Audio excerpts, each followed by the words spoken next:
السلام علیکم۔ ہیلی کاپٹر اب ریسٹ ہاؤس کے بالکل اوپر گرج رہا تھا۔ پھر ایسا معلوم ہوا جیسے وہ ریسٹ ہاؤس کے سامنے والے قطع زمین پر اتر گیا ہو۔ کیا آپ کے پاس کوئی ہتھیار ہے؟ کیپٹن نے مجھ سے پوچھا۔ کیوں؟ میں اسے گھورنے لگی۔ اگر آپ کے پاس کوئی ہتھیار ہے تو وہ آپ میرے حوالے کر دیجئے۔ ہتھیار نہ ہو تو میں آپ کے بیان پر یقین کرنے کی بجائے آپ کی تلاشی لوں گا، کیپٹن نے فیصلہ کن انداز میں کہا۔ ایسا کیے بغیر میں آپ کو ہیلی کاپٹر میں نہیں بھیج سکتا۔ اچھی بات ہے۔ میں نے ایک طویل سانس لی اور اپنا پرس کھولنے لگی۔ اس میں سے ریوالور نکال کر میں نے کیپٹن کی طرف بڑھا دیا اور یہ کیپٹن نے شبانہ کی طرف دیکھا۔ یہ غیر مسلح ہیں، میں نے اپنے اشتعال کو ضبط کرتے ہوئے کہا۔ مجھے اپنا غیر مسلح ہو جانا بہت کھل گیا تھا، لیکن اور کوئی صورت بھی نہیں تھی۔ ہیلی کاپٹر کا شور یک لخت بند ہو گیا تھا۔ اس کا انجن بند کر دیا گیا تھا۔ کیپٹن نے بلند آواز میں کسی کو پکارا۔ فوراً ہی ایک دروازہ کھلا اور ایک فوجی سپاہی اندر آیا۔ وہ غیر مسلح تھا۔ اپنی اسٹین گن لے آؤ، کیپٹن نے اس سے کہا۔ وہ فوراً واپس چلا گیا۔ میری سمجھ میں نہیں آ سکا تھا کہ کیپٹن نے اس سے اسٹین گن کیوں منگوائی تھی۔ یہ مجھے اس وقت معلوم ہوا جب وہ سپاہی اسٹین گن لے کر آ گیا اور کیپٹن نے مجھ سے کہا، فی الحال آپ اسی کمرے میں رکیں، میں ہیلی کاپٹر کے پائلٹ سے مل کر ابھی آتا ہوں۔ اس سے ملنے کے بعد ہی میں یہ فیصلہ کر سکوں گا کہ آپ کو اس ہیلی کاپٹر میں بھیجا جا سکتا ہے یا نہیں۔ پھر کیپٹن نے سپاہی کو کچھ اشارہ کیا اور اپنا ریوالور ہولسٹر میں رکھ کر لمبے لمبے ڈگ بھرتا ہوا کمرے سے نکل گیا۔ میرا ریوالور اس نے اپنی جیب میں ڈال لیا تھا۔ سپاہی نے اب اس طرح اسٹین گن سنبھال لی تھی جیسے ہمیں زد میں رکھنا چاہتا ہو۔ وہ ہمیں اس کمرے سے قدم باہر نہیں نکالنے دیتا۔ مجھے کیپٹن کے اس عدم اطمینان پر غصہ آنے لگا، لیکن میں خون کے گھونٹ پی کر رہ جانے کے سوا کچھ نہیں کر سکتی تھی۔ شبانہ کے چہرے سے صاف ظاہر ہونے لگا تھا کہ وہ نہ صرف پریشان بلکہ روحان سی بھی ہو گئی تھی۔ ایسے واقعات اس کی زندگی میں کبھی بھی پیش نہیں آئے ہوں گے۔ کیپٹن کوئی 15 منٹ بعد واپس آیا اور آتے ہی بولا، آپ دونوں اس ہیلی کاپٹر میں پنڈی جا سکتی ہیں۔ وہ آپ کو ہیڈ کوارٹر لے جائے گا۔ میں نے پائلٹ کو ایک خط دے دیا ہے۔ وہ خط ہیڈ کوارٹر کے ایک ذمہ دار افسر کو دے دیا جائے گا اور پھر وہی آفیسر آپ کو صدر مملکت تک پہنچانے کا بندوبست کرے گا۔ بڑا مناسب پروگرام ہے، میں نے خوش ہو کر کہا۔ آئیے، کیپٹن نے دروازے کی طرف اشارہ کیا۔ مجھے شبہ تھا کہ شاید وہ شبانہ کی تلاشی لے کر کسی ہتھیار کی موجودگی کا شک دور کرے گا، لیکن ایسا نہیں ہوا۔ اس نے میری بات پر یقین کر لیا تھا۔ ہم ریسٹ ہاؤس سے نکلے تو پتہ چلا کہ رات ہو چکی تھی۔ چاروں طرف اندھیرا پھیلا ہوا تھا۔ دور دراز کہیں کہیں کوئی روشنی نظر آ رہی تھی جو مختلف لوگوں کے ریسٹ ہاؤس کی تھی۔ گھاس کے قطعے پر ہیلی کاپٹر کھڑا ہوا تھا اور اس قطع زمین کے گرد لگے ہوئے الیکٹرک لیمپس میں سے صرف ایک لیمپ روشن تھا۔ غالباً صدر مملکت کی آمد پر ہی وہ سارے لیمپ جلائے جاتے ہوں گے۔ ہیلی کاپٹر کے قریب 2 آدمی کھڑے ہوتے تھے، جن میں سے ایک تو پائلٹ معلوم ہو رہا تھا اور دوسرا ایک فوجی سپاہی تھا۔ دفعتاً مجھے اپنے گائیڈ غفار کا خیال آیا۔ میں نے چونک کر اس کی طرف دیکھا جہاں اسے چھوڑا تھا۔ ادھر مکمل تاریکی تھی۔ واحد الیکٹرک لیمپ کی روشنی بھی اس طرف نہیں جا رہی تھی کیونکہ بیچ میں ہیلی کاپٹر حائل ہو گیا تھا۔ ادھر کہیں ہمارا گائیڈ کھڑا ہوا ہوگا، میں نے کیپٹن سے کہا۔ 10 منٹ پہلے تک یقیناً تھا مگر اب نہیں ہے، کیپٹن نے جواب دیا۔ میں نے اسے ڈانٹ کر بھگا دیا تھا۔ اوہ، میں نے تو اس بیچارے کو ابھی ایک پیسہ بھی نہیں دیا تھا۔ کیپٹن نے میری اس بات کے جواب میں کچھ نہیں کہا اور ہم لوگ ہیلی کاپٹر کے قریب پہنچ گئے۔ پائلٹ ہماری طرف دیکھنے لگا۔ یہ لیفٹیننٹ شاد ہے، کیپٹن نے پائلٹ کی طرف اشارہ کرتے ہوئے مجھے بتایا اور پھر پائلٹ سے کہا، یہ دونوں وہ خواتین ہیں جن کو تم ہیڈ کوارٹر لے جاؤ گے۔ پائلٹ نے صرف سر ہلانے پر اکتفا کیا۔ اس نے مجھے اور شبانہ کو بڑی گہری نظر سے دیکھا تھا۔ کیپٹن پھر مجھ سے مخاطب ہوا، آپ دونوں ہیلی کاپٹر کے پچھلے حصے میں بیٹھیں گی۔ آپ کا ریوالور میں نے لیفٹیننٹ شاد کو دے دیا ہے، وقت آنے پر آپ کو واپس مل جائے گا۔ میں اس کے لیے کچھ زیادہ پریشان نہیں ہوں، میں نے خفیف سی مسکراہٹ کے ساتھ کہا۔ وہ سپاہی جو پائلٹ کے قریب کھڑا ہوا تھا آگے بڑھ کر ہیلی کاپٹر کے پچھلے حصے کا دروازہ کھولنے لگا۔ غالباً اب مجھے آپ کا شکریہ ادا کرنا چاہیے، میں نے مسکرا کر کیپٹن سے کہا۔ اس کی قطعاً ضرورت نہیں ہے، کیپٹن نے سنجیدگی سے کہا۔ میں نے جو کچھ بھی کیا ہے آپ کی خاطر ہرگز نہیں کیا ہے۔ سپاہی نے ہیلی کاپٹر کا دروازہ کھول دیا تھا۔ کیپٹن نے اس طرف اشارہ کرتے ہوئے کہا، اب آپ دونوں بیٹھ جائیں۔ میں شبانہ کا ہاتھ پکڑ کر دروازے کی طرف بڑھی۔ ہیلی کاپٹر میں سوار ہونے کے بعد میں نے شبانہ کو بھی اوپر چڑھا لیا۔ باہر سے ان لوگوں نے دروازہ بند کر دیا۔ میں کھڑکی سے باہر کا جائزہ لینے لگی۔ پائلٹ اب ہیلی کاپٹر کے اگلے حصے کی طرف جا رہا تھا۔ میں نے اپنی گھڑی پر نظر ڈالی، 7:30 بج چکے تھے۔ مجھے یقین تھا کہ اب میں نصف شب سے پہلے صدر مملکت تک پہنچ جاؤں گی۔ گویا مایوسی کے آخری سٹیج پر پہنچ کر ایک بار پھر کامیابی کی امید بند گئی تھی۔ جلد ہی ہیلی کاپٹر کا انجن سٹارٹ ہو گیا اور اوپر لگا ہوا پنکھا تیزی سے گھومنے لگا۔ بانو، شبانہ بھررائی ہوئی آواز میں بولی، اب مجھے ایسا محسوس ہونے لگا ہے جیسے میں کوئی بھیانک اور طویل خواب دیکھ رہی ہوں۔ بس چاند، میں نے اس کا گال تھپ تھپا کر کہا، اب یہ بھیانک اور طویل خواب اپنے خاتمے کے قریب ہے۔ میں یہ کبھی نہیں بھول سکوں گی کہ تم نے ایک نازک وقت میں میرا ساتھ دیا تھا۔ شبانہ کچھ نہیں بولی اور میں پھر کھڑکی سے باہر دیکھنے لگی۔ اسی وقت وہ عجیب و غریب واقعہ ہوا جس نے مجھے حواس باختہ کر دیا۔ بائیں جانب نشیب تھا اور اس طرف تاریکی پھیلی ہوئی تھی۔ میں نے اس تاریکی میں شعلے چمکتے ہوئے دیکھے اور میری تجربہ کار نگاہوں نے مجھے بتا دیا کہ اس طرف سے فائرنگ کی جا رہی تھی۔ بائیں جانب نشیب تھا اور اس طرف تاریکی پھیلی ہوئی تھی۔ میں نے اس تاریکی میں شعلے چمکتے ہوئے دیکھے اور میری تجربہ کار نگاہوں نے مجھے بتا دیا کہ اس طرف سے فائرنگ کی جا رہی تھی۔ فائرنگ کی تصدیق اس بات سے بھی ہو گئی کہ میں نے اس سپاہی کو سینہ تھام کر گرتے ہوئے دیکھا جس نے ہمارے لیے ہیلی کاپٹر کا دروازہ کھولا تھا۔ اس کے سینے پر پھیلتی ہوئی خون کی سرخی اس کے ہاتھوں کو بھی لپیٹ میں لے چکی تھی۔ مائی گاڈ، میں اچھل پڑی۔ اسی وقت ادھیڑ عمر کیپٹن بھی کسی گولی کا نشانہ بن گیا۔ وہ گولی اس کے سر میں لگی تھی اور وہ کٹے ہوئے شہتیر کی طرح ڈھیر ہو گیا۔ یہ کیا ہو رہا ہے؟ شبانہ چیخ اٹھی۔ اس نے بھی دوسری کھڑکی سے باہر کا یہ خونی منظر دیکھ لیا تھا۔ ریسٹ ہاؤس کے دروازے پر کھڑے ہوئے سنتری اپنی رائفلوں سے گولیاں برساتے ہوئے تیزی کے ساتھ آگے بڑھے، مگر فوراً ہی ان میں سے ایک کو دائیں اجل کی آواز پر لبیک کہنا پڑا۔ دوسرے نے خود کو اوندا گرا کر جان بچانے کی کوشش کی۔ میں اٹھی اور تیزی سے دروازے کی طرف جھپٹی۔ میں اسے کھولنا چاہتی تھی مگر اسی وقت ہیلی کاپٹر کو ایسا جھٹکا لگا کہ میں اپنا توازن برقرار نہ رکھ سکی اور شبانہ پر گری۔ شبانہ کے منہ سے چیخ نکل گئی۔ ہیلی کاپٹر کے ہچکولوں نے مجھے فوری طور پر سنبھلنے بھی نہیں دیا۔ میں اور شبانہ کئی مرتبہ ادھر سے ادھر لڑکے۔ کوئی آدھے منٹ بعد جب ہم سنبھلے اور کھڑے ہونے کا موقع ملا تو میں یہ اندازہ لگا چکی تھی کہ ہیلی کاپٹر اس وقت محو پرواز ہے۔ میں جھپٹ کر ایک کھڑکی تک گئی اور باہر دیکھنے لگی، لیکن اندھیرے میں مجھے کچھ بھی نظر نہیں آ سکا۔ ہیلی کاپٹر تاریک فضا کو چیرتا ہوا ایک طرف بڑھتا چلا جا رہا تھا۔ جس طرح صحراؤں میں ریت کے بھنور اٹھتے ہیں، اسی طرح میرے ذہن میں یہ سوال چکرا رہے تھے کہ ہیلی کاپٹر کے باہر جس ہنگامے نے جنم لیا تھا اس کی حیت کیا تھی، اس کا خاکہ کیا تھا، وہ گولیاں کس نے چلائی تھیں اور کیوں چلائی تھیں۔ میں نے اپنی آنکھوں سے پریزیڈنٹ ریسٹ ہاؤس کے محافظین کو گولیاں کھا کر گرتے ہوئے دیکھا تھا، لیکن یہ نہیں دیکھ سکی تھی کہ ان لوگوں نے کس پر گولیاں چلائی تھیں۔ وہ کون تھا جو ریسٹ ہاؤس پر حملہ آور ہوا؟ کیا وہ فوکس تھا؟ اس سوال کے جواب میں میرے لاشعور نے مجھے ہلکا سا اثباتی اشارہ دینے کی کوشش کی۔ اس حملے کا مقصد مجھے روکنا ہی ہو سکتا تھا۔ فوکس ہر قیمت پر مجھے پریزیڈنٹ تک پہنچنے سے روکنا چاہتا تھا۔ اس نے جب یہ دیکھا ہوگا کہ میں پریزیڈنٹ تک پہنچنے میں کامیاب ہو جاؤں گی تو اس نے اپنے ساتھیوں کی مدد سے حملہ کر دیا ہوگا، لیکن یہ حملہ کامیاب نہیں ہو سکا۔ کم از کم میں یہی سوچ رہی تھی کہ ہیلی کاپٹر کے پائلٹ نے بڑی ہوشیاری کا ثبوت دیا تھا۔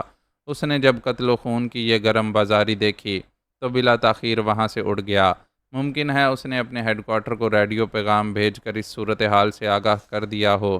جیسا کہ میں نے پہلے کہا، کم سے کم میں اسی انداز میں سوچ رہی تھی، کیونکہ میری آنکھوں اور حقائق کے درمیان ایک سیاہ پردہ پڑا ہوا تھا۔ میں ان معاملات سے قطعی بے خبر تھی جو ہیلی کاپٹر کے باہر وقوع پذیر ہو چکے تھے۔ میں تو یہی سمجھ رہی تھی کہ ہیلی کاپٹر اب پنڈی کی طرف محو پرواز ہے اور میں کامیابی کی منزل سے قریب ہوتی جا رہی ہوں۔ میرے وطن کی سرحدوں پر دشمنوں کا حملہ 5 بجے ہونے والا تھا اور میں اب خود کو ایسی پوزیشن میں سمجھ رہی تھی کہ حملے سے 6-7 گھنٹے پہلے ہی صدر مملکت کو اس کی اطلاع دے دیتی۔ یہ سب کچھ سوچتے ہوئے میں نے ایک طویل سانس لے کر اپنی ساتھی کی طرف دیکھا۔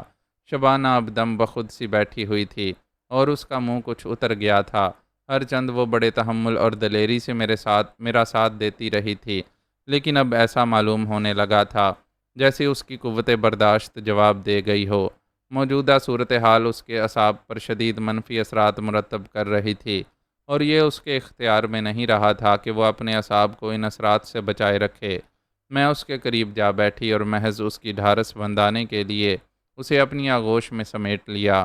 میں نے اپنے ہونٹ اس کے گالوں پر رکھ دیے اور سرگوشی کرنے والے انداز میں بولی، میری اچھی گل شبو، تو نے میرا بہت ساتھ دیا، میں تیری ممنون ہوں۔ بس اب ذرا دیر میں ہم پنڈی پہنچ جائیں گے اور یہ کھیل اپنے اختتام کو پہنچ جائے گا۔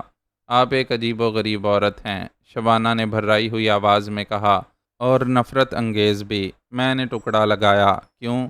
شبانہ چپ رہی۔ جواب دو شبو، میں نے جذباتی انداز میں کہا۔ تمہارے لیے نفرت انگیز بھی ہونا اب نہیں ہے؟ کیا مطلب؟ بلا شبہ مجھے آپ سے نفرت ہو گئی تھی، لیکن اب نہ جانے کیوں، شاید اتنا وقت آپ کے ساتھ گزارنے کے بعد وہ نفرت ختم ہو چکی ہے اور اس کی جگہ محبت نے لے لی ہے۔ میں نے جلدی سے کہا۔ نہیں، وہ دو ٹوک انداز میں بولی، نفرت ختم ہونے کا یہ مطلب ہرگز نہیں کہ محبت ہو جائے۔ میں دھیرے سے ہنس پڑی اور پھر کہا، میرا دل رکھنے کے لیے ہی کہہ دیتی، مجھ سے منافقت نہیں ہو سکتی۔ کٹھور۔ میں نے اپنے دانتوں سے اس کے ہونٹوں پر ہلکا سا کچوکا لگایا اور اس کے منہ سے سسکاری سی نکل گئی۔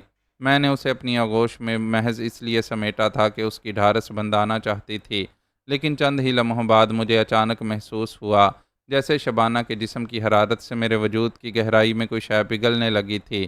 پگھلتی ہوئی اس شے کا خمیر شاید شراب سے اٹھا تھا۔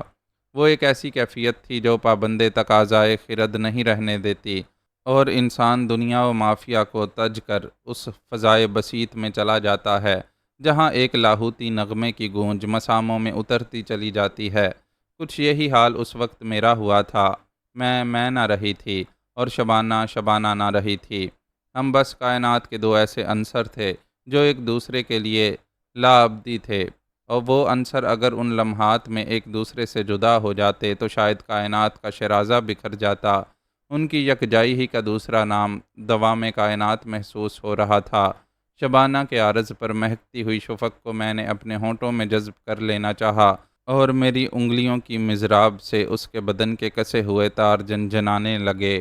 اس کا جوبن خدبدانے لگا، اور اس کے اتار چڑھاؤ کی وحشت سے مجھے اندازہ ہوا کہ اب شبانہ کی سانسوں میں جوانی کوکنے لگی تھی۔ وہ فتنہ دوراں میرے ان اشتعال کن حربوں کو برداشت نہ کر سکی۔ اس کے دونوں ہاتھ ضبط و تحمل کی حدود کو توڑتے ہوئے میری بغلوں کے نیچے سے گزر کر میری پیٹھ پر آپس میں جا ملے، اور اس نے اتنے پروحشت انداز میں اپنی طاقت کو آزمایا جیسے مجھے فشار دنیا چاہتی ہو، مجھے پیس ڈالنا چاہتی ہو۔ مجھے یوں محسوس ہونے لگا جیسے میرے شباب اس کی جوانی کے بھنور میں پھنس گئے ہوں۔ اس پھیلتے اور سمٹتے ہوئے بھنور میں ایک فسانہ طرب کی داغ بیل پڑ رہی تھی، لیکن غیر متوقع طور پر ہیلی کاپٹر کے لینڈ کرنے کی وجہ سے وہ فسانہ رنگین شرمندہ تکمیل نہ ہو سکا۔ ہیلی کاپٹر کا انجن بند ہو چکا تھا اور میں سکوت ہی کی وجہ سے چونکی تھی۔ بے اختیار میری نظر کلائی پر بندی گھڑی پر گئی، اور مجھے یہ جان کر حیرت ہوئی کہ ہیلی کاپٹر کو پرواز کرتے ہوئے ابھی زیادہ وقت نہیں گزرا تھا۔ کم سے کم اتنی دیر میں پنڈی نہیں پہنچا جا سکتا تھا۔ ہیلی کاپٹر کے لینڈ کرنے کا احساس شبانہ کو بھی ہو چکا تھا۔ اس کے بدن کے کسے ہوئے تار جیسے یکلخت ڈھیلے پڑ گئے، اور مجھے اس کے بازوؤں کے مہکتے ہوئے حصار سے آزادی مل گئی۔ میں نے جلدی سے اٹھ کر کھڑکی سے جھانکا، لیکن مجھے کچھ بھی دکھائی نہیں دیا۔ جس جگہ ہیلی کاپٹر اترا تھا وہاں گھور تاریکی پھیلی ہوئی تھی۔ ہیلی کاپٹر کا پچھلا دروازہ کھلنے کی آواز نے مجھے اس طرح متوجہ کیا، اور پھر میں ذرا دیر کے لیے شاید سانس لینا ہی بھول گئی۔ یہ میرے وہم و گمان میں بھی نہیں تھا کہ میں یہاں فوکس کو اپنے سامنے پاؤں گی۔ ہیلی کاپٹر کی اندرونی روشنی اس پر پڑ رہی تھی، اور وہ اپنے پس منظر میں پھیلی ہوئی تاریکی کے باعث اس وقت کسی دوسری دنیا کی مخلوق نظر آ رہا تھا۔ ہیلو، وہ اپنے ہونٹوں پر طنزیہ مسکراہٹ سجائے ہوئے ہیلی کاپٹر کے اندر آ گیا۔ اسے یوں سامنے پا کر شبانہ کو بھی سختہ سا ہو گیا تھا۔ تم؟ میں جیسے خواب میں بولی تھی۔ سبیہ بینو، وہ میرے سامنے بیٹھتا ہوا بولا، آج تم نے دیکھ لیا کہ غیر متوقع صورتحال سے نپٹنا بھی فوکس کو خوب آتا ہے۔ میرے وہم و گمان میں بھی نہیں تھا کہ تم ریسٹ ہاؤس کے نگران کو رام کرنے میں کامیاب ہو جاؤ گی۔ اور تمہیں پنڈی جانے کے لیے ہیلی کاپٹر بھی مل جائے گا۔ بہرحال جب یہ بات میرے سامنے آئی تو میں نے سٹ پٹانے میں وقت ضائع نہیں کیا اور راست اقدام ہی میں بہتری جانی۔ لیکن تم کیا؟ میں اتنی الجھ گئی تھی کہ اپنی بات بھی پوری نہیں کر سکی۔ فوکس کچھ اس انداز سے مسکرایا جیسے میرے اضطراب و پریشانی سے لطف اندوز ہو رہا ہو۔ شاید تم یہ جاننے کے لیے بے چین ہو کہ ہیلی کاپٹر پر میرا قبضہ کیسے ہو گیا۔ میں تمہیں بتاتا ہوں۔ ہیلی کاپٹر کے پائلٹ کے کیبن میں پائلٹ کی لاش پڑی ہوئی ہے۔ میرے ریوالور کی گولی نے اس کی کنپٹی کو نشانہ بنایا تھا اور اس کے بعد میں دوڑ کر ہیلی کاپٹر میں چڑھ گیا تھا۔ میرے ساتھیوں کے ریوالوروں سے نکلی ہوئی گولیاں محافظوں کو قریب آنے سے روکے رہیں اور مجھے ہیلی کاپٹر کو اڑانے کا موقع مل گیا۔ ہیلی کاپٹر کا انجن تو مجھے سٹارٹ ہی ملا تھا۔ دفعتاً ایک سیار کی آواز سنائی دی اور شبانہ اچھل پڑی۔ اس نے یکلخت میرا بازو پکڑا اور بڑی تیزی سے سرگوشی میں پوچھا، یہ کیسی آواز تھی؟ کوئی سیار بولا تھا، میں نے جواباً کہا اور پھر سوالیہ نظروں سے فوکس کی طرف دیکھا۔ ہاں، فوکس نے سر ہلاتے ہوئے کہا، ہم اس وقت ایک جنگل میں ہیں۔ غالباً یہ مری کے قریب ہی کوئی وادی ہے۔ میں اس کے لیے مجبور تھا کہ یہیں کہیں اتر پڑوں۔ اگر آبادی کا رخ کرتا تو پکڑے جانے کا خدشہ تھا۔ میں نے سوچا ایک ایڈونچر ہی صحیح۔ یہاں سے پیدل چل کر آبادی تک پہنچنا ایک ایڈونچر ہوگا۔ شبانہ بھرائی ہوئی آواز میں بولی، اگر ہم نتھیا گلی کے کرب و جوار میں ہی کسی جگہ ہیں تو ہماری مڈبھیڑ کسی درندے سے بھی ہو سکتی ہے۔ یہاں چیتے پائے جاتے ہیں۔ میں نے بتایا نا کہ ہم اس وقت نتھیا گلی کے نہیں بلکہ مری کے کرب و جوار میں ہیں، فوکس بولا۔ میں نچلا ہونٹ دانتوں میں دبائے ہوئے اپنی اس شکست پر تل ملا رہی تھی۔ فوکس نے مجھے بالآخر صدر مملکت تک پہنچنے سے روک ہی دیا تھا۔ میں اگر مسلح ہوتی تو اس وقت فوکس کے سینے میں نصف درجن گولیاں اتار دیتی، لیکن پریزیڈنٹ ریسٹ ہاؤس کے محافظ نے میرا ریوالور لے کر ہیلی کاپٹر کے پائلٹ کو دے دیا تھا۔ مجھ سے یہ بات کہی گئی تھی کہ منزل پر پہنچنے کے بعد میری طرف سے اطمینان حاصل کر کے ریوالور مجھے واپس کر دیا جائے گا۔ میں سوچ رہی تھی کہ وہ ریوالور اب بھی پائلٹ کی جیب میں ہوگا۔ فوکس نے بتایا تھا پائلٹ کی لاش کیبن میں پڑی ہوئی ہے۔ اگر میں کیبن میں پہنچ کر ریوالور پر قبضہ کر لیتی تو صورتحال کو ایک بار پھر اپنی موافقت میں لایا جا سکتا تھا، لیکن یہ بات قابل غور تھی کہ فوکس مجھے کیبن تک جانے دے گا یا نہیں۔ کیا بات ہے سبیہ بہنوں، فوکس تمسخرانہ انداز میں بولا، اتنی خاموشی تو کوئی اچھی چیز نہیں ہے، کچھ ایسی بری بھی نہیں۔ میرا خیال ہے تمہیں خندہ پیشانی سے یہ شکست قبول کر لینا چاہیے، اس لیے کہ یہ تمہاری خواہش ہے۔ فوکس نے نفی میں سر ہلایا اور پھر بولا، محض اس لیے کہ یہ وقت کا تقاضا ہے۔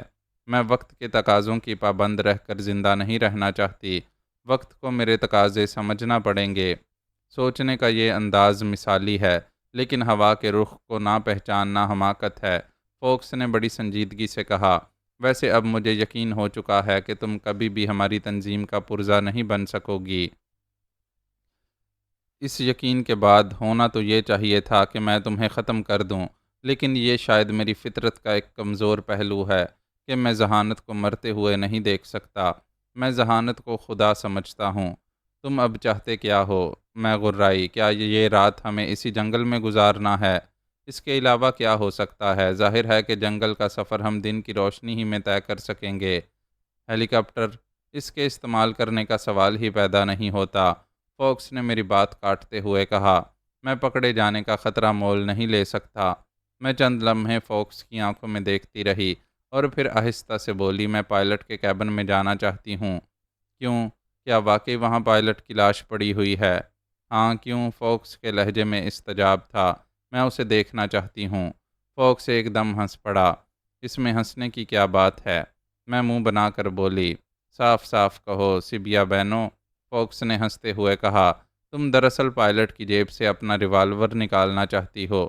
پریزیڈنٹ ریسٹ ہاؤس کے محافظ نے ہیلی کاپٹر کے قریب کھڑے ہو کر تم سے ریوالور کے بارے میں جو بات کہی تھی وہ میں نے بھی سن لی تھی، لہٰذا یہاں پہنچتے ہی میں نے اس کی جیب سے ریوالور نکال کر پوری قوت سے ایک طرف پھینک دیا تھا۔ شاید اب وہ صدیوں تک اسی جنگل میں پڑا رہے گا، اسے ڈھونڈنا محال ہے۔ میں ریوالور کے بغیر بھی تمہاری گردن مروڑ سکتی ہوں، میں نے جھنجھلا کر کہا۔ فوکس کچھ اس انداز میں مسکرایا جیسے میں نے کوئی بچکانہ بات کہہ دی ہو۔ پھر وہ بولا، تمہیں اپنی جوڈو اور کراٹے کی مہارت پر بڑا ناز ہے، لیکن شاید تمہیں علم نہیں کہ میں جوڈو اور کراٹے کے علاوہ کنگ فو کا بھی ماہر ہوں۔ اس طرح مجھے تم پر فوقیت حاصل ہو جاتی ہے۔ ویسے یہ کوئی اچھی بات نہیں ہوگی کہ ہم لچوں لفنگوں کی طرح ہاتھا پائی پر اتر آئیں۔ ہم دونوں ایک دوسرے کے شریف دشمن ہیں سبیہ بانو۔ میں فوکس کے لہجے سے اندازہ نہیں کر سکی کہ وہ یہ سب کچھ کہتے ہوئے سنجیدہ تھا یا میرا تمسخر اڑا رہا تھا۔ شبانہ اس گفتگو کے دوران میں خاموش ہی رہی تھی، لیکن اس کا ایک ہاتھ میرے بازو پر جمع ہوا تھا۔ اس کے چہرے کی بدلی ہوئی رنگت سے یہ بات صاف ظاہر ہو رہی تھی کہ وہ حد درجہ پریشان ہونے کے ساتھ ساتھ کسی قدر سراسیمہ بھی ہے۔ ہیلی کاپٹر کا دروازہ کھلا ہونے کی وجہ سے اب اندرونی فضا بے حد ٹھنڈی ہو چکی تھی۔ کسی سیار کی آواز ایک بار پھر سنائی دی اور میرے بازو پر شبانہ کی گرفت کچھ سخت ہو گئی۔ میں فوکس کی طرف دیکھتی ہوئی بولی، تم نے ابھی کہا تھا کہ ہمیں کسی آبادی تک پہنچنے کے لیے پیدل چلنا ہوگا۔ ہاں، لیکن تم دیکھ رہے ہو کہ میرے ساتھ ایک لڑکی بھی ہے جو یہ دشوار گزار سفر طے نہیں کر سکتی۔ اوہ، فوکس نے شبانہ کی طرف دیکھا اور پھر متفکرانہ انداز میں سر ہلاتا ہوا بولا، میں نے اس نکتے پر غور ہی نہیں کیا تھا، لہٰذا ہیلی کاپٹر کا استعمال ضروری ہے۔ میں بولی، تم ٹھیک کہہ رہی ہو، فوکس نے آہستہ سے کہا، لیکن میرے ساتھ مشکل یہ ہے کہ میں گرفتار ہونے کا خطرہ مول نہیں لے سکتا۔ میں اس طرح اس کی طرف دیکھتی رہی جیسے اس مسئلے کو اسی سے حل کروانا چاہتی ہوں۔ ویسے اس کا سامنے کا حل یہی تھا کہ فوکس کو جدھر جانا ہو چلا جائے اور میں شبانہ کے ساتھ ہیلی کاپٹر میں پرواز کر جاؤں۔ کیا تم ہیلی کاپٹر اڑانا جانتی ہو؟ فوکس نے قدرے توقف سے پوچھا۔ میں جہاز بھی اڑا سکتی ہوں۔ بس تو پھر کوئی مسئلہ نہیں رہا، میں پیدل نکل جاؤں گا اور تم دونوں ہیلی کاپٹر میں نکل جانا۔ فوکس نے کہا، میرے لیے بس اتنی دشواری بڑھ جائے گی کہ مجھے اس یخ بستہ رات کو بھی برداشت کرنا پڑے گا۔ کیا مطلب؟ مطلب بالکل صاف ہے، فوکس نے مسکرا کر کہا، اگر صبح کو ہم یہاں سے روانہ ہوئے تو تم جلد از جلد کسی آبادی تک پہنچ کر سرکاری مشینری سے رابطہ قائم کر لو گی اور تمہاری ہی نشاندہی پر اس علاقے کو گھیرے میں لے لیا جائے گا جہاں میں سرگرم سفر ہوں گا۔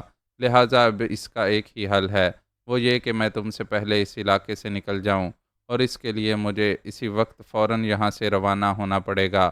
صبح جب تم یہاں سے پرواز کرو گی تو میں اس ویرانے سے نکل کر کسی آبادی تک پہنچ چکا ہوں گا۔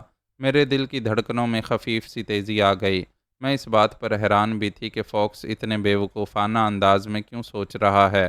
آخر اس کے ذہن میں یہ بات کیوں نہیں آ رہی کہ اس کی روانگی کے بعد میں صبح کا انتظار کیوں کروں گی؟ میں تو بلا تاخیر یہاں سے پرواز کر جاتی اور آبادی میں پہنچ کر سرکاری مشینری سے رابطہ قائم کر کے اس علاقے کا محاصرہ کروا لیتی۔ کیا تم اس سردی کو برداشت کر سکو گے؟ میں نے دھڑکتے دل کے ساتھ پوچھا۔ تمہاری خاطر کر ہی لوں گا، فوکس نے ہنس کر کہا، اور یہ محض عشق کا شاخسانہ نہ ہوگا۔ کیا مطلب؟ میں چونک کر اسے گھورنے لگی۔ تم غلط سمجھی، مجھے تمہارے جسم سے نہیں تمہارے ذہن سے عشق ہو گیا ہے۔ ذہین لوگ مجھے بہت پیارے ہوتے ہیں۔ اچھا تو اب میں چلتا ہوں۔ فوکس کھڑا ہو گیا، تم ہیلی کاپٹر کا دروازہ اندر سے بند کر لینا تاکہ یہاں ٹھنڈک نہ بڑھ سکے۔ میرے دل کی دھڑکنیں کچھ اور تیز ہو گئیں۔ فوکس جا رہا تھا اور اس طرح ایک بار پھر یہ امکان پیدا ہو گیا تھا کہ میں صدر مملکت تک پہنچ سکوں گی۔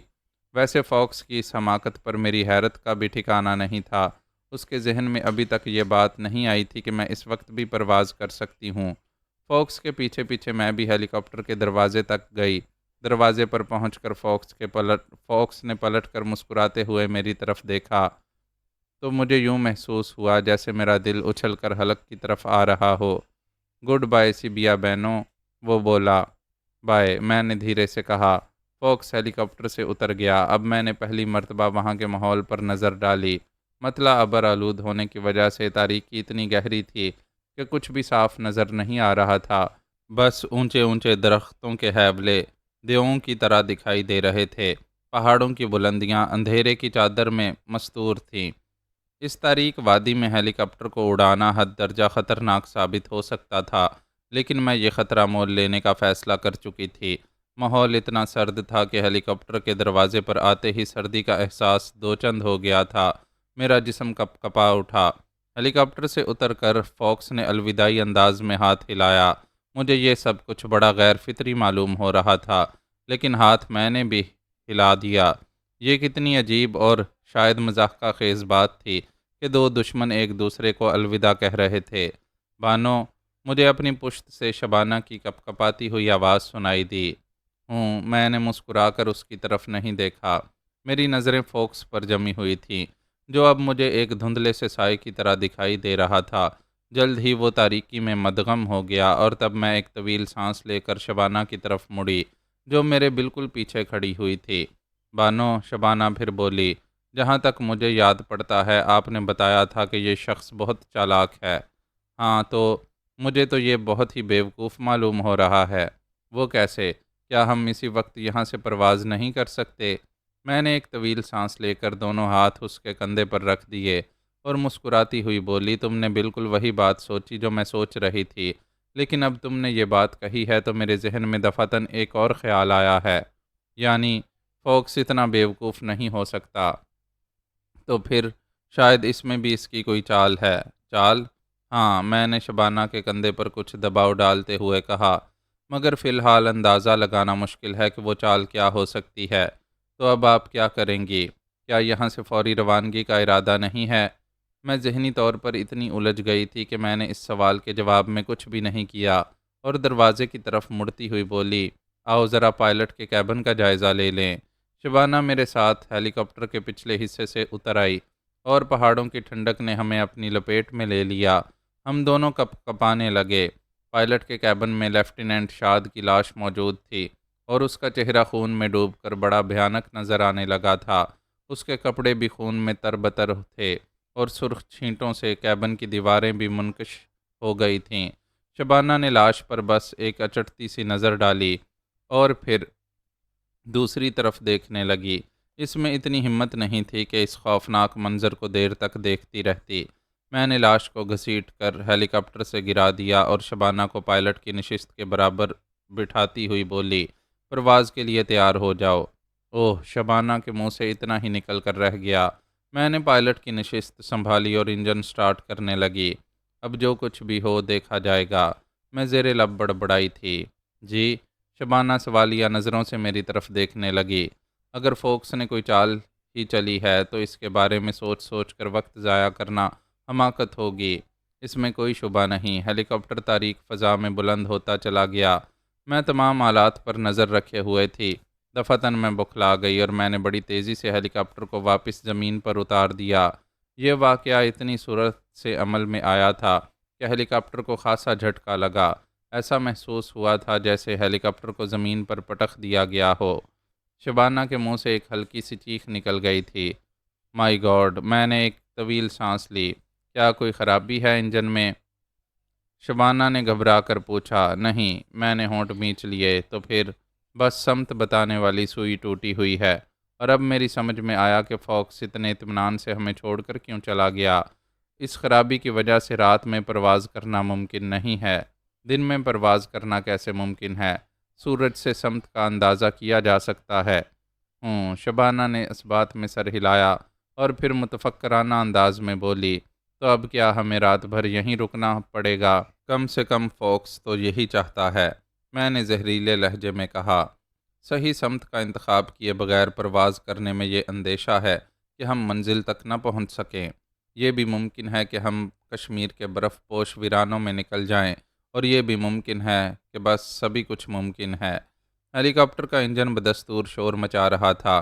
میں نے اسے ابھی تک بند نہیں کیا تھا کیونکہ میں کوئی فیصلہ نہیں کر سکی تھی۔ ہیلی کاپٹر کو تیزی سے اتارنے کا سبب تو بس ایک لمحاتی گھبراہٹ تھی۔ سمت بتانے والی سوئی بیکار دیکھ کر میرے اعصاب پر زناٹا سا چھا گیا تھا۔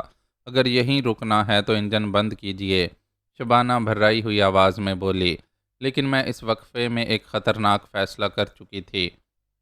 میں ہیلی کاپٹر کو ایک بار پھر فضا میں بلند کرتی چلی گئی۔ کیا مطلب؟ شبانہ بوکھلا کر بولی۔ ہمارا وطن اس وقت اتنے بڑے خطرے سے دوچار ہے کہ ہمیں بھی بڑے سے بڑا خطرہ مول لینے سے دریغ نہیں کرنا چاہیے۔ ہو سکتا ہے کہ ہم اپنی منزل تک پہنچ ہی جائیں، اور اگر بھٹک گئے، میرا خیال ہے کہ تم ایک محب وطن لڑکی ہو۔ میں آپ کا مطلب نہیں سمجھی۔ کیا تم خود کو اپنے وطن پر قربان نہیں کر سکتی؟ کچھ دیر کے لیے شبانہ کے ہونٹوں پر سکوت چھا گیا۔ ہیلی کاپٹر کی پرواز جاری تھی۔ میری نظریں سامنے جمی ہوئی تھیں۔ ذرا سی بھی غفلت ہو جاتی تو حادثہ پیش آ سکتا تھا۔ دائیں بائیں بلند و بالا پہاڑ تھے۔ ہیلی کاپٹر ایک وادی میں پرواز کر رہا تھا۔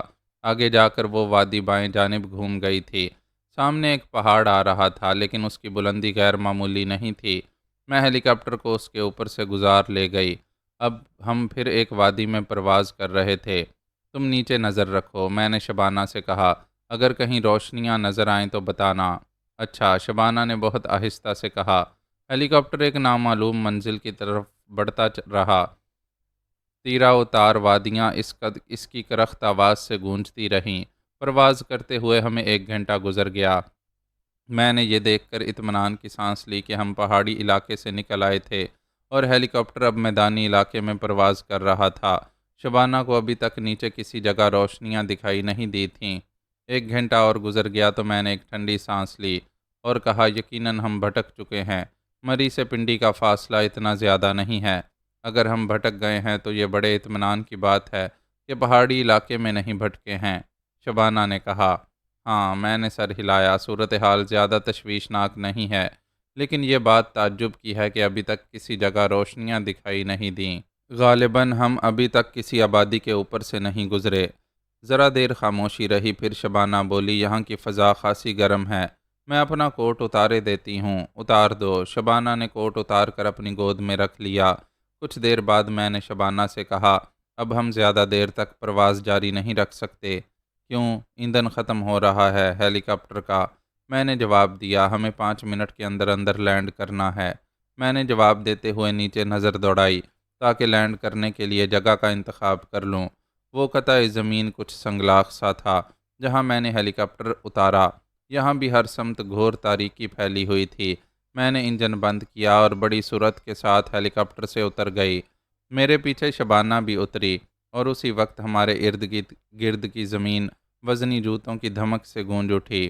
خبردار، خبردار کی آوازیں گونجیں اور بہت سے فوجیوں نے نہ صرف مجھے اور شبانہ کو بلکہ ہیلی کاپٹر کو بھی نرغے میں لے لیا۔ ان لوگوں کی للکار سنتے ہی میں نے اپنے ہاتھ سر کے اوپر اٹھا دیے تھے اور شبانہ سے بھی ایسا ہی کرنے کے لیے کہا تھا۔ اس کے برخلاف کرنے کی صورت میں یہ عین ممکن تھا کہ ہم دونوں کے جسم گولیوں سے چھلنی کر دیے جاتے۔ آپ دونوں کون ہیں؟ ایک تحیر زدہ سی آواز سنائی دی۔ لہجے سے اندازہ ہوتا تھا کہ بولنے والا کوئی رنگ روٹ نہیں بلکہ ایک آفیسر رینک کا آدمی ہے۔ اتنی رات گئے ہم 2 عورتوں کو ایک ہیلی کاپٹر سے اترتے دیکھ کر ان لوگوں کو حیرت تو ہونا ہی چاہیے تھی۔ کیا میں پاک فوج کے کسی افسر سے مخاطب ہوں؟ میں بولی۔ یقیناً، وہ جواب دیتا ہوا میرے بالکل سامنے آ کھڑا ہوا، لیکن اندھیرا اتنا تھا کہ اب بھی مجھے اس کی شکل دکھائی نہیں دے رہی تھی۔ کیا آپ بتائیں گے کہ یہ کون سی جگہ ہے؟ میں نے پوچھا۔ کیا مطلب؟ لہجے کی حیرت دو چند ہو گئی۔ آپ یہاں خود آئی ہیں اور آپ کو نہیں معلوم کہ یہ کون سی جگہ ہے؟ ہاں، مجھے نہیں معلوم، لیکن میری اس عدم واقفیت کی تشریح میں خاصا وقت ضائع ہو جائے گا۔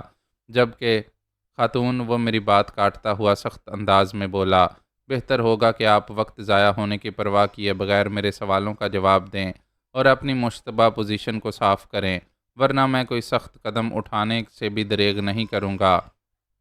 پاک فوج کا یہ ہیلی کاپٹر آپ نے کہاں سے حاصل کیا ہے؟ آفیسر، میں نے گمبھیر لہجے میں کہا، مجھے آپ کے فرائض کی نزاکتوں کا پورا احساس ہے، کیونکہ آپ کی طرح میں بھی سرکار پاکستان کی ملازم ہوں۔ میرا تعلق محکمہ سراغ رسانی کے ایک ایسے شعبے سے ہے جس کی تشکیل خود صدر مملکت نے کی ہے، اور اسی لیے اس شعبے کے ارکان صرف صدر مملکت ہی کو جواب دہ ہیں۔ میں بے دریغ جھوٹ بولتی چلی گئی، کیونکہ اس وقت یہی کرینِ مصلحت تھا۔ میں دشمن کا ایک ایسا راز پا لینے میں کامیاب ہو گئی ہوں جس پر پاکستان کی بقا کا انحصار ہے۔ وہ ایک ایسی اطلاع ہے جو آپ ہی کے لیے یعنی افواج پاکستان کے لیے ہے، لیکن آپ لوگوں کو میری بات پر شاید اعتبار نہیں آئے گا، اسی لیے میں جلد از جلد صدر مملکت تک پہنچنا چاہتی ہوں تاکہ انہیں وہ اطلاع دے سکوں۔ CIA مجھے روکنے کی سرتوڑ کوشش کر رہی ہے، اور اس وقت بھی اس بدنام زمانہ تنظیم کا ایک ایجنٹ میرے پیچھے لگا ہوا ہے۔ آفیسر، جو یقیناً میری باتوں سے متاثر ہو گیا تھا، چونک کر بولا، اس وقت؟ اور پھر اس کی نظریں شبانہ کی طرف اٹھیں۔ نہیں، میں فوراً بول اٹھی، یہ تو میری ساتھی ہے۔ CIA کا ایجنٹ تو ہیلی کاپٹر کے پچھلے حصے میں موجود ہے۔ میرے اس انکشاف پر شبانہ تو اچھل ہی پڑی تھی۔ ہیلی کاپٹر کے پچھلے حصے کا دروازہ یکلخت کھلا اور فوکس نے باہر چھلانگ لگاتے ہوئے پہلا فائر مجھ پر ہی جھونک مارا۔ آخر کار اسے یہ فیصلہ کرنا پڑا تھا کہ مجھے ہمیشہ ہمیشہ کے لیے خاموش کر دے، لیکن اس نے یہ فیصلہ بڑے غلط موقع پر کیا تھا۔ میں پوری طرح ہوشیار تھی۔ میں نے بڑی تیزی سے خود کو زمین پر گراتے ہوئے شبانہ کی بھی ٹانگ کھینچ لی تھی۔ وہ میرے قریب ہی گری اور اس کے منہ سے چیخ نکل گئی۔ اسی وقت میں نے کئی رائفلوں کے دھماکے سنے اور فوکس کو گرتے دیکھا۔ اوہ فوکس میرے منہ سے نکلا اور میں جلدی سے کھڑی ہو گئی۔ فوکس نے مجھ پر فائر کرتے ہوئے بھاگ نکلنے ہی کی سوچی ہوگی، لیکن پاک فوج کے سپاہیوں نے اس کی خواہش کو ریزہ ریزہ کر دیا تھا۔ اس کے جسم میں بیک وقت 5 گولیاں پیوست ہوئی تھیں اور موت نے اسے ایک لمحے کی بھی مہلت نہ دی تھی۔ اسے یہ بھی سوچنے کا موقع نہیں مل سکا کہ سبیا وینو ہی کی وجہ سے اس کو موت کی دہلیز چاٹنا پڑی تھی۔ پاک فوج کے آفیسر نے فوکس کی لاش پر ٹارچ کی روشنی ڈالی اور پھر جھک کر اس کی نبض دیکھی۔ فوکس کی موت پر مجھے نہ جانے کیوں تھوڑا سا افسوس ہوا تھا، شاید اس لیے کہ وہ ایک ذہین اور شریف دشمن تھا۔ اگر وہ کسی بڑے مارکے میں میرے ہاتھوں مارا جاتا تو وہ موت اس کے شایان شان ہوتی، لیکن مقدر کی خرابی سے وہ حقیر چوہے کی مانند مار ڈالا گیا تھا۔ قدرت بھی بعض اوقات بڑے عجیب مذاق کرتی ہے۔ بڑی بڑی ہستیاں تحقیر آمیز انجام سے دوچار ہو جاتی ہیں اور چھوٹے چھوٹے لوگ اپنی زندگی کی آخری سانس کے ساتھ کوئی غیر معمولی اقدام کر کے تاریخ کے سینے میں پیوست ہو جاتے ہیں۔ جب میرے دماغ میں ان خیالات کا بھنور پھیل رہا تھا تو شبانہ میرے کندھے پر ہاتھ رکھے کھڑی ہوئی تھی۔ اس کا جسم کانپ رہا تھا۔ اس نے اپنی زندگی میں کبھی لاشیں نہیں دیکھی تھیں، لیکن آج رات اسے پے در پہ 2 لاشیں دیکھنا پڑی تھیں۔ پاک فوج کے آفیسر نے ٹارچ بجھا دی اور میری طرف مڑتا ہوا ایک طویل سانس لے کر بولا، یہ ختم ہو چکا ہے، لیکن میں حیران ہوں کہ صورتحال ایسی ہے کہ آپ کو حیران ہونا ہی چاہیے، اور یہ حیرت اس وقت تک برقرار رہے گی جب تک میں اپنی آپ بیتی نہیں سنا دوں گی۔ لیکن مشکل یہ ہے کہ مجھے صدر مملکت سے رابطہ قائم کرنے کی فکر دامنگیر ہے۔ آپ نے مجھے ابھی تک نہیں بتایا کہ یہ کون سی جگہ ہے۔ آپ باٹا پور کے علاقے میں ہیں کیا؟ میں اچھل پڑی۔ لاہور کے مضافات میں؟ جی ہاں، دشمن کی سرحد سے بہت قریب۔ میں چکرا کر رہ گئی۔ سمجھ میں نہیں آ رہا تھا کہ ہیلی کاپٹر یہاں کیسے پہنچ گیا۔ میرے اندازے کے مطابق مری سے یہاں تک کا فاصلہ 250 میل ضرور تھا۔ میں نہ جانے کن راستوں سے گزر کر یہاں تک پہنچی تھی کہ راستے میں کسی جگہ بھی روشنیاں نظر نہیں آئی تھیں۔ میں اس ادھیڑ بن میں گرفتار تھی اور وہ فوجی افسر اپنے چند سپاہیوں کو ہدایات دے رہا تھا کہ وہ ہیلی کاپٹر کے قریب ہی رکیں اور دوسرے حکم کا انتظار کریں۔ پھر اس نے 3 سپاہیوں کو اپنے ساتھ لیا اور مجھ سے باتیں کرتا ہوا اپنے کمپنی ہیڈ کوارٹر کی طرف بڑھا۔ شبانہ میرا ہاتھ تھامے ہوئے تھی، لیکن اس نے اپنی زبان پر تالا ڈال لیا تھا۔ میں یہ جان کر خاصی مطمئن ہو گئی تھی کہ پاک فوج اپنی سرحدوں کی طرف سے غافل نہیں تھی۔ 10واں ڈویژن لاہور کی حفاظت کے لیے پوری طرح مستعد تھا اور اس ڈویژن کے GOC major general Sarfaraz Khan تھے۔ کمپنی ہیڈ کوارٹر کی طرف بڑھتے ہوئے اس فوجی افیسر نے مجھے اپنا نام بھی بتایا، کیپٹن انوار، جو 3 بلوچ رجمنٹ سے تعلق رکھتا تھا۔ میں اسے اپنی باتوں سے متاثر کرنے میں کامیاب ہو گئی تھی اور وہ مجھے سچا سمجھنے لگا تھا۔ یہ محسوس کر لینے کے بعد میں نے ضروری سمجھا کہ اسے اس راز سے آگاہ کر دوں جو میں صدر مملکت تک پہنچانا چاہتی تھی۔ کیپٹن، میں نے آہستہ سے کہا، میں جو اطلاع صدر مملکت تک پہنچانا چاہتی ہوں اس کا تعلق چونکہ پاک فوج سے ہے، اس لیے میں آپ کو اس سے بے خبر نہیں رکھنا چاہتی۔ اگر آپ کو میری بات پر یقین آ گیا تو اس کے خوشگوار اثرات مرتب ہو سکتے ہیں، جبکہ صدر مملکت تک یہ اطلاع پہنچنے میں خاصا وقت لگ جائے گا۔ کیپٹن انوار نے کچھ اس انداز سے میری طرف دیکھا جس سے پتہ چلتا تھا کہ میری اس تمہید نے اس کے ذہن میں تجسس کے شعلے کو پوری طرح بھڑکا دیا تھا۔ میں نے مزید وقت ضائع کیے بغیر کہا، کیپٹن، اب سے چند گھنٹے بعد یعنی صبح 4 اور 5 بجے کے درمیان بھارتی فوجیں ہماری سرحدوں پر یلغار کرنے والی ہیں۔ کیپٹن انوار ایک جھٹکے سے اس طرح رکا جیسے چند قدم آگے کوئی گرنیڈ پھٹا ہو۔ آپ یقین سے کہہ رہی ہیں؟ اس کے منہ سے نکلا۔ اس کی تصدیق صرف اسی ایک بات سے ہوتی ہے کہ CIA والے مجھے ہر قیمت پر صدر مملکت تک پہنچنے سے روکنا چاہتے تھے۔ کیپٹن انوار نے جب دوبارہ چلنا شروع کیا تو اس کی رفتار پہلے سے زیادہ تیز تھی اور وہ خاصا پرجوش نظر آنے لگا تھا۔ بھارتی حملے کی اطلاع نے اس میں ذرا سی سراسیمگی طاری نہیں کی تھی۔ جب وہ بولا تو اس کی آواز میں پرجوش کپاہٹ تھی۔ غالباً آپ کی اطلاع درست ہی ہوگی۔ ابھی کوئی 1-2 گھنٹہ قبل میں نے اپنی رجمنٹ کے قائد کرنل تجمل حسین اور ان کے سیکنڈ ان کمان میجر نفیس الدین انصاری کی گفتگو سنی تھی۔ میجر انصاری نے 11:15 بجے آکاش وانی سے خبریں سنی تھیں۔ ان خبروں میں یہ الزام لگایا گیا تھا کہ پاکستانی ہوا بازوں نے امرتسر پر راکٹ پھینکے ہیں۔ اس الزام کی بنا پر میجر انصاری کو یہ خطرہ ہو گیا تھا کہ اب بھارت کسی بھی لمحے بین الاقوامی سرحدوں کی خلاف ورزی کر سکتا ہے۔ اس خدشے کے جواب میں کرنل صاحب نے کہا تھا کہ خبر کے تیور تو بھارت کی کسی متوقع جارحیت ہی کی طرف اشارہ کر رہے ہیں۔ تو پھر میں نے بےتابی سے پوچھا، ان قیاسات کی روشنی میں کوئی قدم بھی اٹھایا گیا؟ ہم پوری طرح چوکس ہیں۔ بھارت نے حملہ کیا تو انشاءاللہ اسے منہ کی کھانا پڑے گی۔ یہ باتیں کرتے ہوئے ہم کمپنی ہیڈ کوارٹر پہنچ گئے اور تب میں نے کیپٹن انوار سے کہا، میں چاہتی ہوں کہ میرے معاملے کو زیادہ شہرت نہ ملنے پائے۔ یہ کام جتنی رازداری سے نپٹ جائے اتنا ہی بہتر ہے۔ آپ میرے بارے میں کسے رپورٹ دیں گے؟ بٹالین ہیڈ کوارٹر کو، کیپٹن انوار نے جواب دیا، گویا کرنل تجمل حسین کو۔ جی ہاں، کیا یہ ممکن ہے کہ آپ ان کی بجائے اپنی بٹالین کے انٹیلیجنس آفیسر کو رپورٹ دیں؟ کیپٹن انوار نے فوراً جواب نہیں دیا۔ اس کے انداز سے ایسا معلوم ہونے لگا تھا جیسے وہ الجھن میں پڑ گیا ہو۔ میں فوراً بول اٹھی، تذبذب میں پڑنے کی کوئی ضرورت نہیں کیپٹن، ہمارے پاس اتنا وقت نہیں ہے کہ اسے بھی ضائع کیا جائے۔ آپ جسے بھی رپورٹ کرنا چاہیں کر دیں، بہتر ہے۔ لیکن مجھے پیغام میں کہنا کیا ہے؟ یہی کہ آپ نے ایک عورت کو پکڑا ہے جو جلد از جلد صدر مملکت تک پہنچنا چاہتی ہے۔ میں نے اپنے بارے میں جو کچھ بتایا ہے وہ آپ دہرا دیجئے، چاہیں تو بھارتی جلگار کی اطلاع دے دیجئے۔ آپ کا نام کیا ہے؟ اوہ، اتنی اہم بات بتانا تو میں بھول ہی گئی۔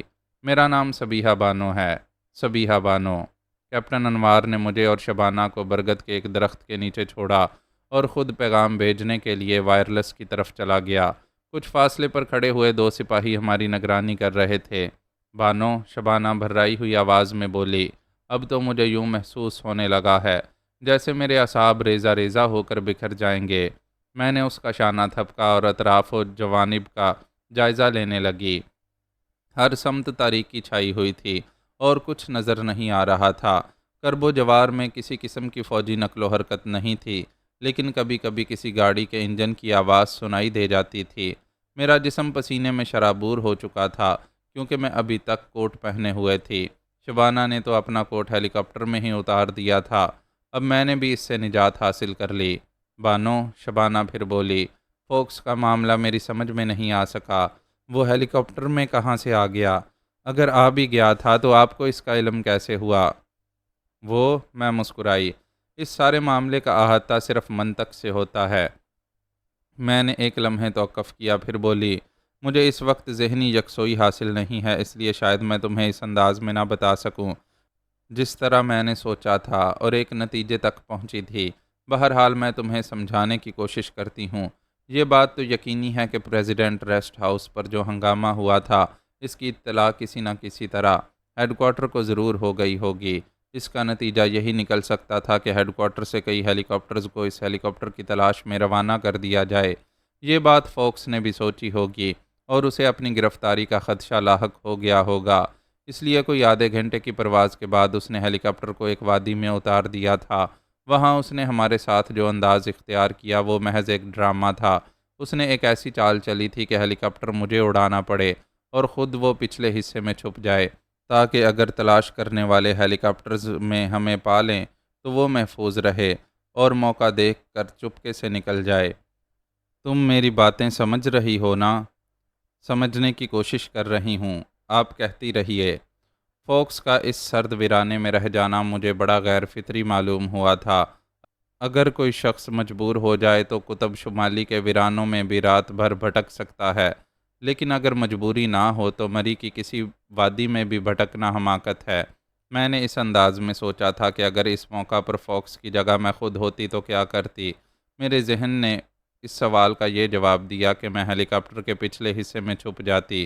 چنانچہ مجھے یقین ہو گیا کہ فوکس نے بھی ایسا ہی کیا ہوگا۔ لیکن ہیلی کاپٹر کا وہ آلہ کیوں ٹوٹا ہوا تھا جو سمت بتاتا ہے؟ ممکن ہے کہ وہ اسی وقت ٹوٹا ہو جب فاکس نے ہیلی کاپٹر کو وادی میں اتارا تھا، اور یہ بھی ممکن ہے کہ اسے فاکس نے ہی توڑا ہو۔ وہ نہیں چاہتا ہوگا کہ میں رات میں پرواز کروں۔ اس آلے کے بغیر رات کے وقت پرواز نہیں کی جا سکتی، جبکہ دن میں سورج کو دیکھ کر سمت کا اندازہ کیا جا سکتا ہے۔ ان سب باتوں کے باوجود یہ یقین سے نہیں کہا جا سکتا تھا کہ فاکس ہیلی کاپٹر کے پچھلے حصے میں موجود ہوگا۔ شبانہ نے بحث جاری رکھی۔ آپ نے کیپٹن انوار کو یہ بات اس طرح بتائی تھی جیسے آپ فاکس کو وہاں دیکھ چکی ہوں۔ ایک طرح سے یہ بھی کہا جا سکتا ہے کہ میں نے اسے دیکھ لیا تھا۔ کب؟ شبانہ نے چونک کر پوچھا۔ شاید تم نے دھیان نہ دیا ہو کہ ہیلی کاپٹر کو زمین پر اتارتے ہی میں بڑی تیزی سے نیچے اتر گئی تھی۔ میں فاکس کو یہ موقع نہیں دینا چاہتی تھی کہ وہ چپکے سے اتر کر کسی طرف نکل جائے۔ اگر میں نے یہ پھرتی نہ دکھائی ہوتی تو وہ واقعی نکل جاتا۔ جب میں نیچے کودی تھی تو ہیلی کاپٹر کا پچھلا دروازہ ذرا سا کھل چکا تھا۔ فاکس نے وہ درز باہر کا جائزہ لینے کے لیے بنائی ہوگی۔ مجھے دیکھ کر اس نے جلدی سے دروازے کو پوری طرح بند کر لیا۔ میں نے کنکھیوں سے یہ صورتحال دیکھ لی تھی۔ گو کہ مجھے فاکس نظر نہیں آیا تھا، لیکن اس طرح دروازے کو کھولنے اور بند کرنے والا فاکس کے سوا کون ہو سکتا تھا؟ اس سے پہلے کہ شبانہ پھر کوئی سوال داغ دیتی، کیپٹن انوار ہماری طرف آتا دکھائی دیا۔ اس نے قریب آتے ہی کہا، میں نے رپورٹ دے دی ہے۔ وہاں سے مجھے ہدایت ملی ہے کہ میں آپ کے سلسلے میں ان احکامات کا انتظار کروں جو مجھے تھوڑی دیر بعد ملیں گے۔ مجھے یہ ہدایت بھی کی گئی ہے کہ میں اتنی دیر میں آپ سے تفصیلات معلوم کر لوں۔ آپ کو تفصیلات بتانے پر کوئی اعتراض تو نہیں ہے؟ قطعاً نہیں۔ میں نے کیپٹن انوار کو اپنی کہانی سنا دی، لیکن تھوڑی سی تبدیلی کے ساتھ سنائی۔ میں نے اسے بتایا کہ بھارتی حملے کا علم مجھے نتھیا گلی میں ہی ہوا تھا، اور جب میں پریزیڈنٹ ریسٹ ہاؤس کی طرف روانہ ہوئی تھی تو CIA کے ایجنٹ میرے پیچھے لگ چکے تھے۔ اس کے بعد کے واقعات میں نے منو ان بیان کر دیے۔ کیپٹن انوار کے انداز سے صاف ظاہر ہو رہا تھا کہ وہ میرے ایک ایک لفظ پر یقین کر رہا تھا۔ اس نے میری کہانی پر کوئی تبصرہ کرنے کے لیے زبان کھولی ہی تھی کہ ایک سپاہی نے قریب آ کر اس سے کہا، بٹالین ہیڈ کوارٹر سے کال آئی ہے۔ کیپٹن انوار فوراً کال سننے چلا گیا۔ میرا دل بہت گھبرا رہا ہے بانو، شبانہ بولی۔ ہمیں جلد از جلد یہاں سے رخصت ہو جانا چاہیے۔ شاید تمہیں جنگ سے خوف محسوس ہو رہا ہے۔ میں نے مسکرا کر کہا، کیا جنگ ایسی چیز نہیں ہے کہ اس سے خوف محسوس ہو؟ تمہارے لیے تو وہ یقیناً خوفناک ہوگی، لیکن کیا تم دیکھ نہیں رہی ہو کہ کیپٹن انوار کتنا پرجوش ہو گیا ہے؟ وہ ایک فوجی ہے اور میں ایک ایسی لڑکی ہوں جس نے جنگ کا صرف نام سنا ہے۔ اطمینان رکھو، میں نے اس کا شانہ تھپکا۔ ہم بہت جلد یہاں سے رخصت ہو جائیں گے، لیکن اتنی دیر تو انتظار کرنا ہی پڑے گا کہ یہ لوگ ہماری روانگی کا بندوبست کر دیں۔ شبانہ چپ ہو گئی اور میں کیپٹن انوار کا انتظار کرنے لگی۔ میرا خیال تھا کہ میرے بارے میں جو اطلاع بٹالین ہیڈ کوارٹر کو دی گئی تھی وہ وہاں سے بریگیڈیئر ہیڈ کوارٹر کو دے دی گئی ہوگی، اور وہاں سے شاید وہ ڈویژن ہیڈ کوارٹر تک پہنچ چکی ہو۔ لیکن میرے لیے اصل پریشانی یہ تھی کہ وہ اطلاع صدر مملکت تک پہنچے گی بھی یا نہیں۔ مجھے علم نہیں تھا کہ صدر مملکت کہاں ہوں گے۔ میں اخبارات اور ریڈیو سے اتنی دور رہی تھی کہ مجھے کسی بات کا بھی علم نہیں تھا۔ میں خاص طور پر کشمیر کی صورتحال معلوم کرنے کے لیے بہت بے چین تھی۔ پاک افواج نے وہاں کیا کامیابیاں حاصل کی تھیں، میں اس سے قطعی بے خبر تھی۔ کیپٹن انوار نے کچھ دیر بعد واپس آ کر مجھے بتایا کہ فی الحال اسے میرے بارے میں کوئی واضح حکم نہیں ملا ہے۔ کیوں؟ میں نے تشویش آمیز لہجے میں پوچھا۔ مجھے بتایا گیا ہے کہ آپ کے بارے میں رپورٹ راولپنڈی بھیج دی گئی ہے اور اب وہیں سے احکامات ملنے کا انتظار ہے۔ گڈ، میں نے خوش ہو کر کہا، یہ بہت اچھا ہوا۔ میں بھی یہی چاہتی تھی کہ یہ رپورٹ جلد از جلد صدر مملکت تک پہنچنے کی سبیل پیدا ہو جائے۔ میرا خیال ہے کہ وہیں سے کوئی آپ کو لینے کے لیے آئے گا۔ کیپٹن انوار نے خیال ظاہر کیا۔ شبانہ درخت سے ٹیک لگا کر زمین پر ہی بیٹھ گئی اور اپنا سر پیچھے ٹکا کر آنکھیں بند کر لیں۔ متوقع جنگ سے خائف ہونے کے باوجود اس کا نیند سے برا حال تھا۔ کیپٹن انوار اس کی یہ حالت دیکھ کر بولا، کیا آپ لوگوں کے آرام کا بندوبست کر دیا جائے؟ میں نے شبانہ پر ایک اچٹتی ہوئی نظر ڈالی اور پھر کہا، میرے لیے تو خیر نہیں، لیکن میری ساتھی کے لیے کچھ بندوبست ہو جائے تو اچھا ہے۔ کیپٹن انوار نے 2 سپاہیوں سے کہا کہ وہ ایک اسٹریچر اٹھا لائیں۔ فوراً ہی اسٹریچر لا کر ایک درخت کے نیچے ڈال دیا گیا تھا، اور کیپٹن انوار نے مجھ سے کہا، بس یہی ایک بندوبست ہو سکتا تھا۔ یہ بھی بہت مناسب ہے، میں نے کہا اور شبانہ کو سہارا دے کر اٹھاتی ہوئی بولی، چلو اسٹریچر پر لیٹ جاؤ۔ شبانہ چوں چرا کیے بغیر اسٹریچر پر لیٹ گئی۔ میں اب اجازت چاہوں گا، کیپٹن انوار نے مجھ سے کہا، مجھے اب اپنے سپاہیوں کے مورچوں کا جائزہ لینا ہے۔ کیا میں آپ کے ساتھ چل سکتی ہوں؟ مجھے یہ سب کچھ دیکھنے کا بڑا اشتیاق ہے۔ کیپٹن انوار نے ایک لہجے کے لیے کچھ سوچا اور پھر بولا، آئیے۔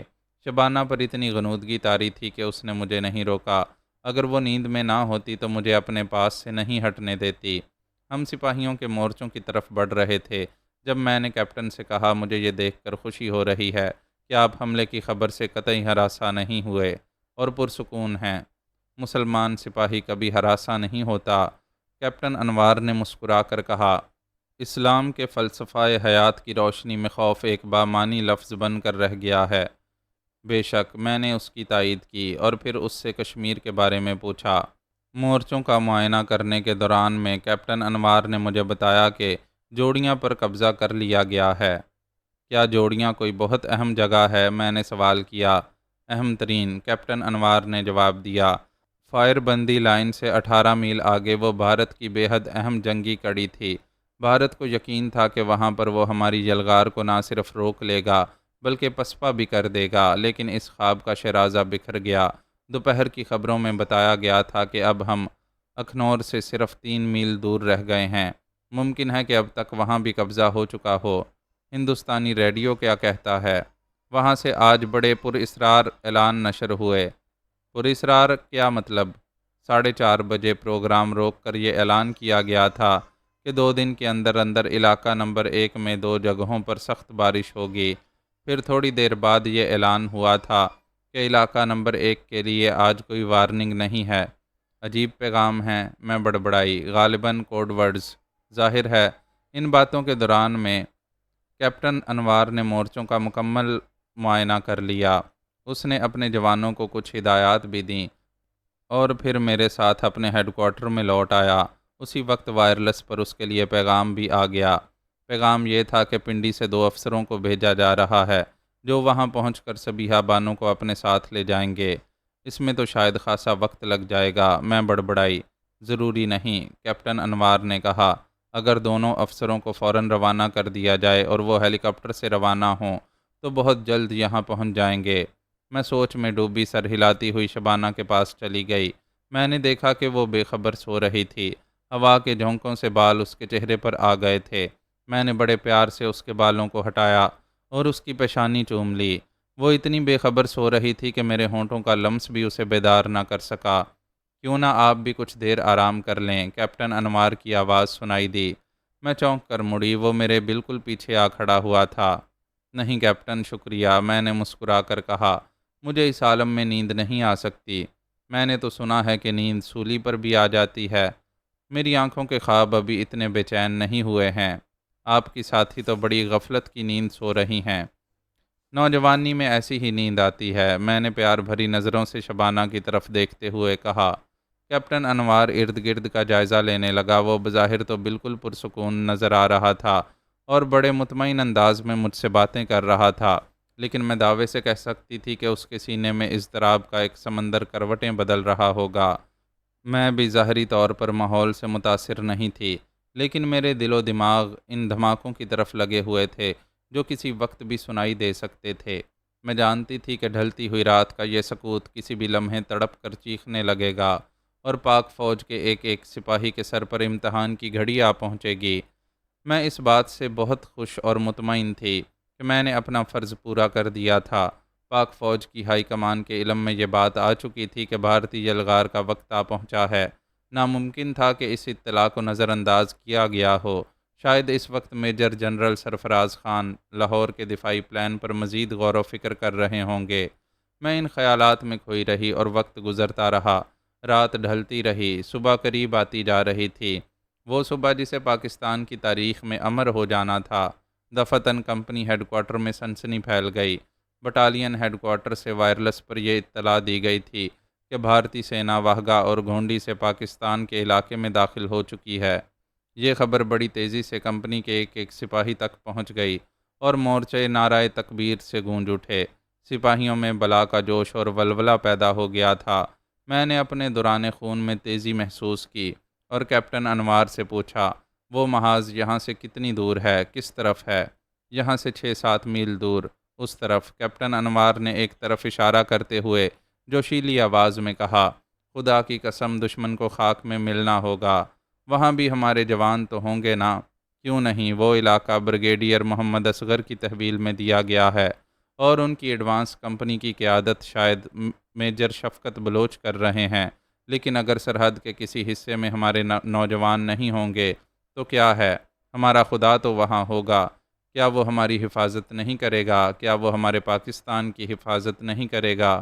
میں نے محسوس کیا کہ کیپٹن انوار جذباتی ہوتا چلا جا رہا تھا اور غالباً میری حالت بھی اس سے کچھ زیادہ مختلف نہیں تھی۔ ہمارے محاذ پر ابھی مکمل سناٹا تھا، لیکن کسی بھی لمحے اس سناٹے میں شگاف پڑ سکتا تھا۔ ناممکن تھا کہ بھارتی یلغار کسی ایک ہی سمت سے ہوتی۔ دفعتاً کیپٹن انوار زمین ہی پر سجدے میں گر گیا اور بڑبڑانے لگا، لیکن اس کی بڑبڑاہٹ اتنی صاف اور واضح تھی کہ میں نے اس کا ایک ایک لفظ سنا۔ وہ کہہ رہا تھا، میرے مالک، میرے معبود، شاہ دو جہاں کے صدقے میں مجھے شہادت کی موت نصیب فرما، آمین۔ میرے منہ سے بے اختیار نکل گیا۔ کیپٹن انوار سجدے سے اٹھا اور دوڑتا ہوا اپنے سپاہیوں کے مورچوں کی طرف چلا گیا۔ یہ آخری موقع تھا جب میں نے کیپٹن انوار کو دیکھا۔ پاک فوج کے اس جوشیلے سپاہی کا شوق شہادت پورا ہو کر رہا تھا۔ 8 ستمبر کی صبح جب یہ سپاہی بیسن پل کی حفاظت کے لیے دیوانہ ہوا جا رہا تھا تو دشمن کے ٹینک کا ایک گولہ اس کے جسم سے ٹکرایا اور شوق شہادت کی عروس کے ہاتھوں میں سرخ مہندی رچ گئی۔ کیپٹن انوار تو اپنے مورچوں کی طرف بھاگ گیا تھا اور میری اس وقت یہ حالت تھی جیسے فضا میں اڑی چلی جا رہی ہوں۔ میرے روئیں روئیں میں جوش و ولولے کا جوار بھاٹا اٹھ رہا تھا۔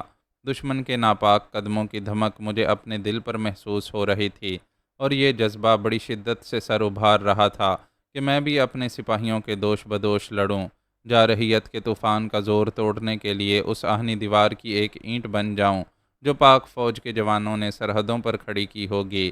میں جذبات کے دھارے میں اس طرح بہہ نکلی کہ مجھے اپنے اوپر اختیار نہ رہا۔ مجھے کچھ احساس نہ رہا کہ میں کیا کر رہی ہوں۔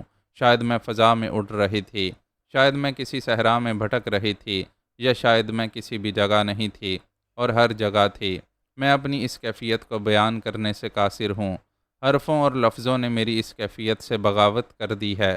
میری ٹانگیں اتنے مشینی انداز میں حرکت کر رہی تھیں جیسے میں ہوا میں اڑتی چلی جا رہی ہوں۔ مجھے قطعاً احساس نہیں تھا کہ میرے ارد گرد کی تاریک فضا میں زہریلے سانپ سرسرا رہے ہیں اور موت دنیا کی ہر شے سے ارزاں ہو چکی ہے۔ وہاں گولیاں چل رہی تھیں اور سنگینوں میں انسان پروئے جا رہے تھے۔ جنگ ابھی ابتدائی مرحلے میں تھی اور توپوں کا سور اسرافیل نہیں پھونکا گیا تھا۔ جب وہ سور پھونکا گیا تو اس کی خوفناک آواز سے زمین تھرا اٹھی۔ میں اوندے منہ گر پڑی اور میری کوہنیاں بری طرح چھل گئیں۔ وہ دھماکہ بے شمار دھماکوں کا ایک مرکب تھا۔ متعدد توپیں بیک وقت داغی گئی تھیں۔ اس دھماکے نے میرے ہوش و حواس کو کسی قدر بحال کر دیا اور مجھے احساس ہوا کہ میں شوق دیوانگی میں محاذ کے قریب پہنچ چکی ہوں۔ میں زمین سے اٹھی اور ادھر ادھر دیکھنے لگی۔ اب صحیح طور پر یہ اندازہ لگانا مشکل تھا کہ میں کس سمت سے آئی تھی۔ میرے قدم ایک طرف اٹھنے لگے۔ میں اب ہوش و حواس میں تو آ گئی تھی، لیکن میرے جوش اور ولولے میں کوئی کمی نہیں آئی تھی۔ مجھے اپنے سپاہیوں کے نعرے سنائی دے رہے تھے۔ خود میرے سینے میں بھی ایک نعرہ حیدری گرج رہا تھا اور کسی آتش فشاں پہاڑ کی طرح پھٹ پڑنا چاہتا تھا۔ میں جانتی تھی میری یہ خواہش پوری نہ ہو سکے گی کہ اپنے سپاہیوں کے دوش بدوش لڑ سکوں، لیکن یہ تو ہو سکتا تھا کہ میں اپنے سپاہیوں کو لڑتے ہوئے اور دشمن کو خاک و خون میں تڑپتا ہوا دیکھ سکوں۔ توپیں اب مسلسل گرج رہی تھیں اور گولوں کے شعلے صاف نظر آ رہے تھے۔ مشرقی افق پر سفیدی پھوٹ رہی تھی جب میں نے خود کو ایک بستی کے قریب پایا۔ اس بستی کے سارے مکانوں میں پر ویرانی چھائی ہوئی تھی۔ یہاں کے مکین جنگ کی وجہ سے سب کچھ چھوڑ کر پیچھے جا چکے تھے اور اس گاؤں میں آوارہ کتوں کے سوا شاید کوئی بھی نہیں رہا تھا۔ میں ایک مکان کی دیوار سے ٹک کر ہانپنے لگی۔ مجھے بڑی شدت سے پیاس لگ رہی تھی اور جسم پسینے میں شرابور تھا۔ میں اس گاؤں کے کسی مکان کی چھت پر چڑھ کر محاذ پر لڑتے ہوئے اپنے سپاہیوں کو دیکھ سکتی تھی، لیکن اس سے پہلے میں اپنے حلق کو تر کرنا چاہتی تھی جس میں کانٹے پڑنے لگ گئے تھے۔ میرا خیال تھا کہ مجھے کسی بھی گھر میں پینے کا پانی تو مل ہی جائے گا۔ میں چند قدم آگے بڑھ کر ایک گلی میں مڑی اور پھر ٹھٹک کر رک گئی۔ میں نے ایک گھر کے کھلے ہوئے دروازے پر ایک بوڑھی عورت کو کھڑا ہوا دیکھا۔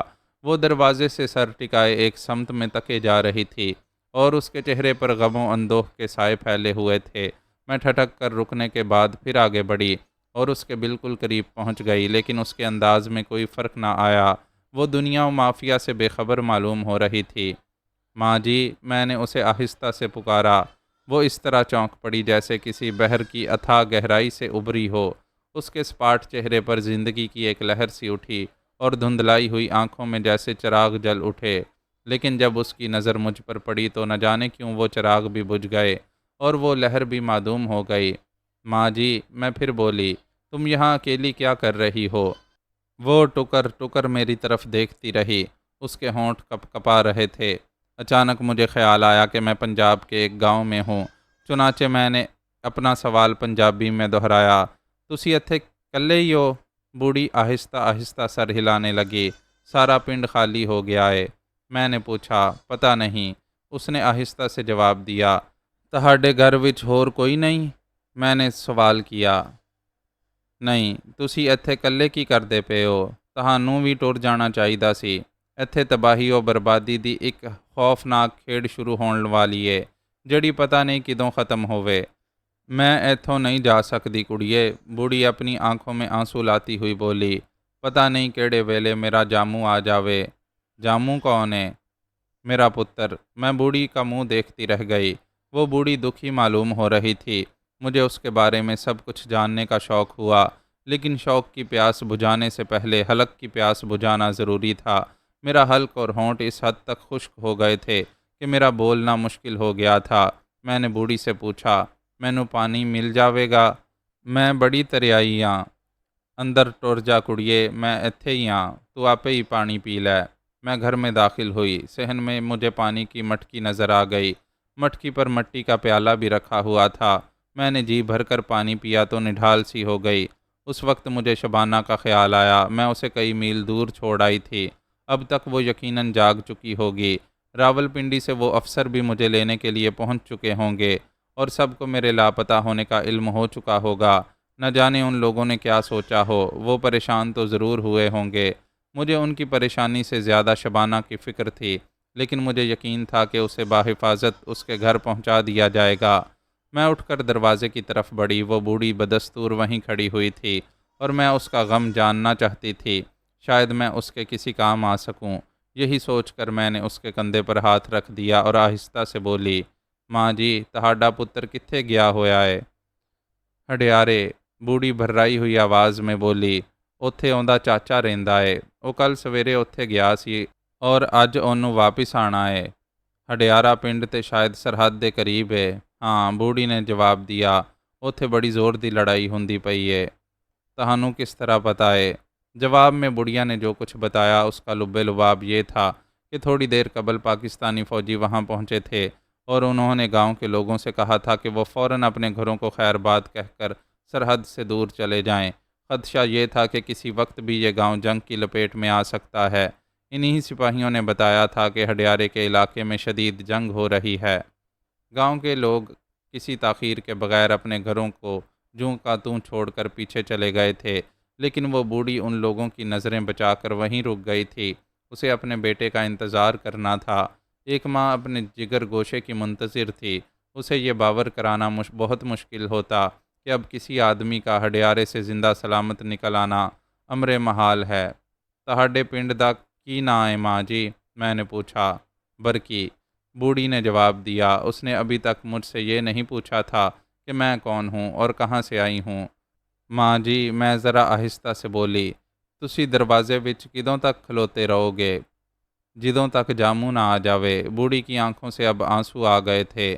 اگر تسی دروازے وچ ہی کھڑے رہے تے کوئی پاکستانی فوجی تہانوں دیکھ لوے گا اور پھر تہانوں تکے نال پھڑ کے پیچھے بھیج دتا جاوے گا۔ بوڑھی کے چہرے پر زلزلہ آ گیا اور وہ کانپتی ہوئی آواز میں بولی، نہیں نہیں، میں اتھوں کدرے نہیں جاواں گی۔ تے پھر گھر دے اندر چلے کے بیٹھو۔ ਜੇ ਤੁਹਾਨੂੰ ਵੇਖ ਲਿਆ ਗਿਆ ਤੇ ਇੱਥੇ ਬਿਲਕੁਲ ਨਹੀਂ ਰਹਿਣ ਦਿੱਤਾ ਜਾਵੇਗਾ।